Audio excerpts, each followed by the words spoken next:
Driveway and sidewalk renovation. Every successful restoration begins with a clear assessment and a controlled process. This project started with the full removal of the existing asphalt and sidewalk at the building's main entrance. Deteriorated materials were carefully demolished, separated, and removed from site, allowing for a proper evaluation of the base conditions. As demolition progressed, materials were safely loaded and transported, ensuring the site remained organized and compliant throughout the process. This phase is critical, as a reliable surface can only be achieved when the underlying structure is properly prepared.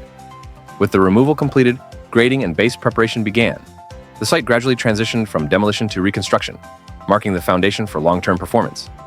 Formwork was installed with precision, defining the new sidewalk layout and ensuring accurate alignment and elevation. Fresh concrete was then poured, finished, and left to cure, according to industry standards. As pedestrian safety is a key priority, protective bollards were installed along the sidewalk to clearly define pathways and reduce the risk of impact. The transformation of the site reflects a controlled step-by-step approach, focused on durability, safety, and compliance.